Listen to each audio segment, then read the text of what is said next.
Matrices and determinant. बोलोगे ma'am ये तो 2 चैप्टर है। अरे मैं इसको एक ही मानती हूं, क्योंकि बिना मैट्रिक्स पढ़े आप डिटरमिनेंट निकाल नहीं सकते।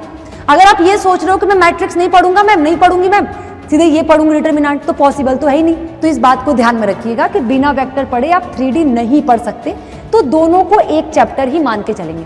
वेक्टर पढ़ा तुरंत आप 3D पढ़ के खत्म कर दो, काम खत्म हो जाएगा। Hello hello hello everyone, I hope आप लोग बहुत अच्छे होंगे, अपना ख्याल प्रॉपर रख रहे होंगे। मैं अनु सिंह आप सभी की मैथ्स के सभी का बहुत प्यारा वेलकम करती हूँ आपके इस प्यारे से छोटे से सेशन में और आपके इस फेवरेट साइंस बेटा 24/7 के चैनल पे। आई नो कि आप लोग बहुत घबराए हुए हो, वक्त को पकड़ने की कोशिश कर रहे हो और हाँ बहुत कंफ्यूज चल रहे हो कि मैम कैसे मैथ्स, मतलब बहुत डरा रहा है मैम। अब तो डर लग रहा है तो चलो ठीक है, बहुत अच्छी बात है कि डर लग रहा है तुम लोगों को, मतलब तुम लोग सीरियस हो अपने पढ़ाई को लेके। अभी भी बहुत लोगों को, बहुत सारे स्टूडेंट्स को ज़रूरत है जगने की, उन्होंने अब तक अपनी पढ़ाई स्टार्ट नहीं की है। हमारे हाथ में हमारे पास सिर्फ 15 दिन है और इस 15 दिन को कैसे हमें प्रोडक्टिव बनाना है, क्योंकि अगर मैं आपको बोलूँ बच्चा तो आप सिर्फ और सिर्फ सारे सब्जेक्ट 12 या 13 फेब तक पढ़ रहे होगे, उसके बाद आप कंप्लीटली फिजिकल पे शिफ्ट हो जाओगे, फिर आप फिजिक्स पढ़ोगे सिर्फ, तो फिर आप केमिस्ट्री पढ़ोगे, तो फिर कहीं जाके आप मैथ्स पढ़ रहे होगे। लेकिन करना क्या है? करना यह है कि मैम हमें अब गधों वाली चाल नहीं चलनी है, सिर्फ हार्ड वर्क से काम नहीं चल सकता। अब डिमांड है मैम स्मार्ट वर्क की। स्मार्ट वर्क मतलब क्या कि मैम कम टाइम में ज्यादा पढ़ के कैसे मैक्सिमम स्कोर किया जाए, कैसे वो जो ड्रीम है, जो क्राइटेरिया हमने स्टार्टिंग में सेट किया था वहां तक कैसे पहुंचा जाए। तो इसको करना बहुत मुश्किल नहीं है। तो मैंने कहा ना सिर्फ हार्ड वर्क नहीं, अब स्मार्ट वर्क करेंगे। पहले हम वो चैप्टर्स खोजेंगे कैसे क्या करें। तो हम आपको एक बात बताना चाहते हैं कि कैसे। तो देखो बेटा 5 द मोस्ट इंपॉर्टेंट चैप्टर्स हम खोजेंगे, कैसे इन चैप्टर्स को पढ़ के हम मैक्सिमम स्कोर कर सकते हैं। अगर आपने, मैं इस बात की गारंटी प्रॉमिस लिख के देती हूं बेटा, अगर आपने इन चैप्टर्स को छोड़ा तो आपने अपनी पैर पे कुल्हाड़ी तभी मार ली।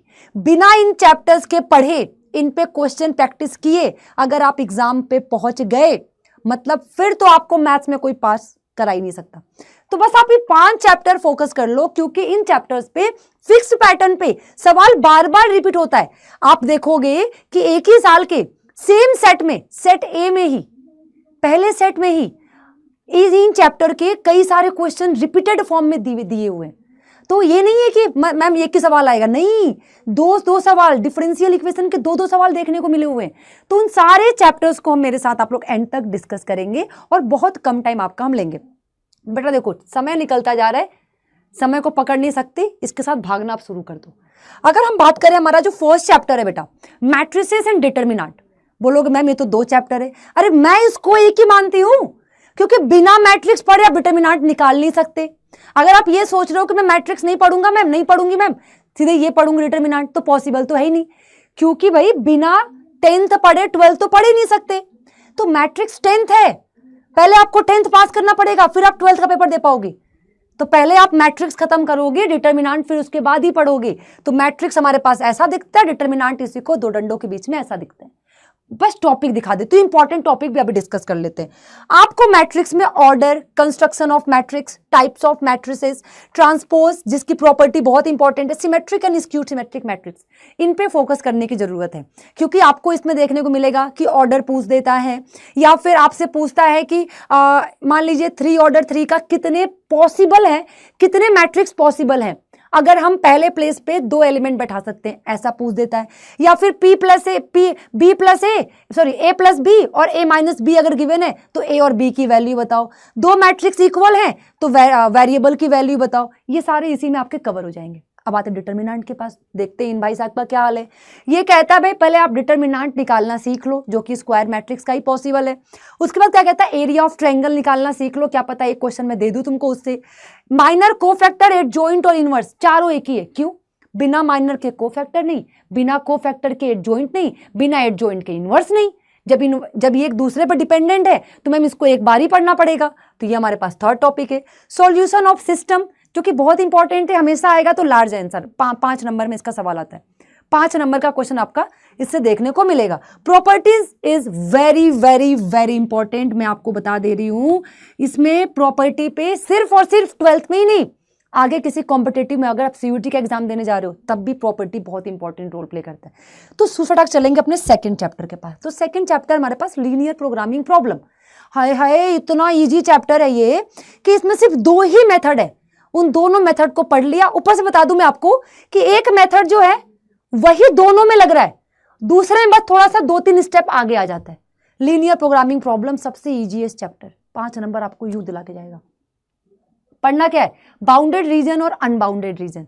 जब आप क्वेश्चन देखोगे तो आपको नहीं मालूम पड़ेगा कि बाउंडेड है या अनबाउंडेड है, तो आपको सबसे पहला एक ही दिमाग में रखना, अच्छा एक ही मेथड है, पहले वो मेथड से पहले मैं रीजन बना लूंगा, रीजन बनाने के बाद मुझे मालूम पड़ेगा कि बाउंडेड है या अनबाउंडेड है। बाउंडेड हुआ तो वही सॉल्व, रीजन बनाते ही सॉल्व हो गया।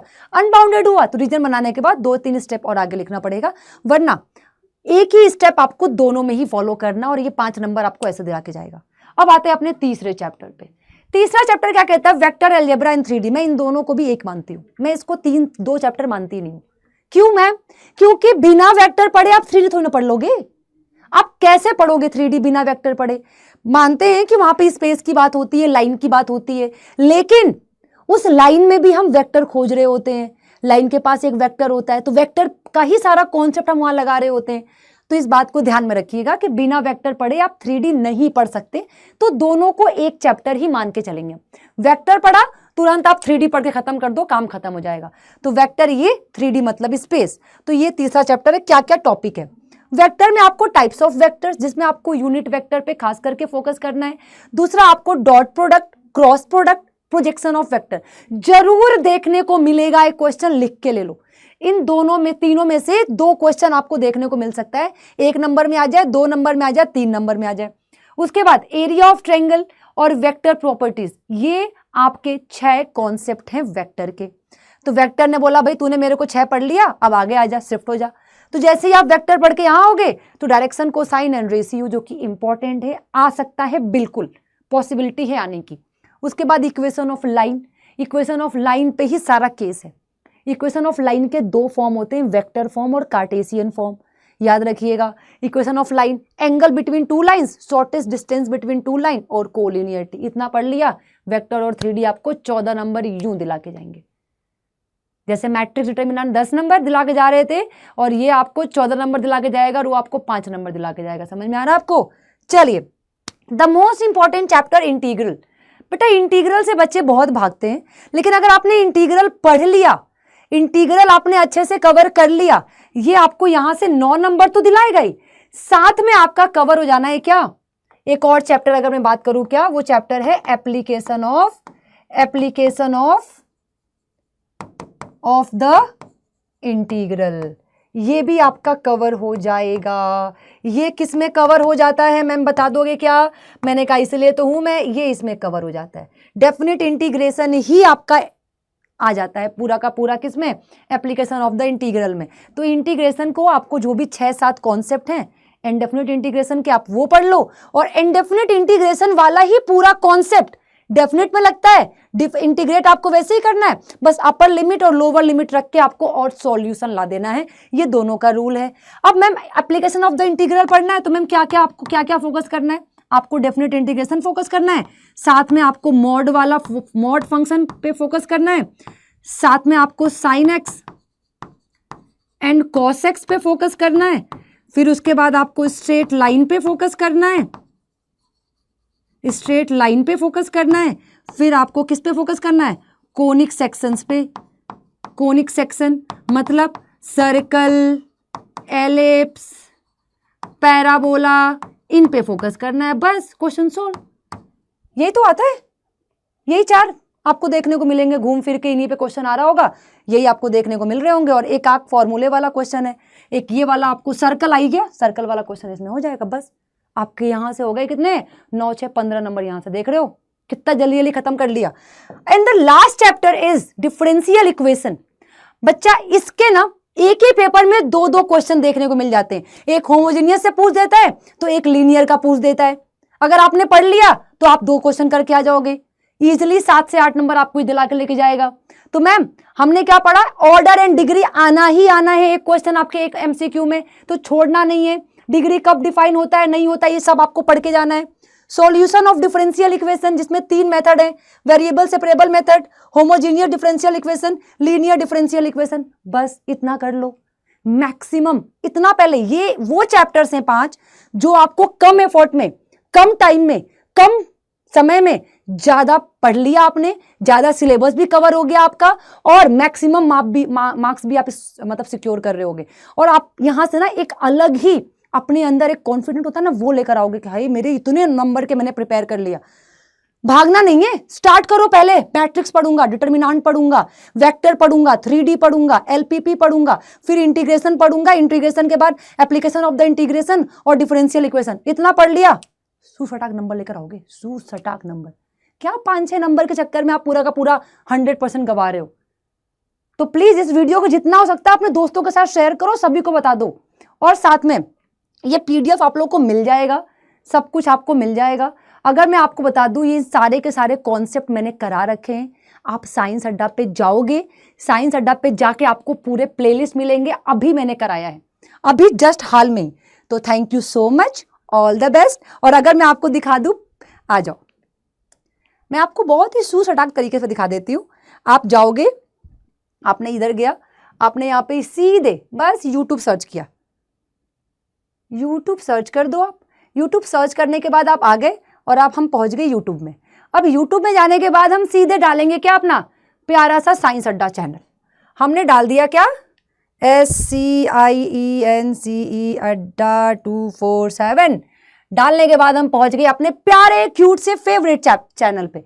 ये देखोगे, आप जाओगे यहाँ पे तो मैं आपको अपना प्लेलिस्ट दिखा देती हूँ बेटा जी। आप ये देखो, ये रहा हमारा प्लेलिस्ट मैथ्स। आप पहले पे ही देख लो, आप पहले पे ही, आप जैसे ही मैथ्स को क्लिक करोगे आपको तीनों, क्या पहले हमने कराया है बुक 1 में relation and function, inverse trigonometric function, matrix से डिटरमिनेंट। दूसरे में कंप्लीट कैलकुलस कराया है। तीसरे में vector, 3D, LPP and probability. जाइए और देखिए और अपना प्यार मुझे दीजिए और कमेंट में प्लीज बताइएगा कैसा है जोश, कैसा है खुद पे भरोसा, है ना खुद पे भरोसा। Thank you so much, all the best, bye bye, take care.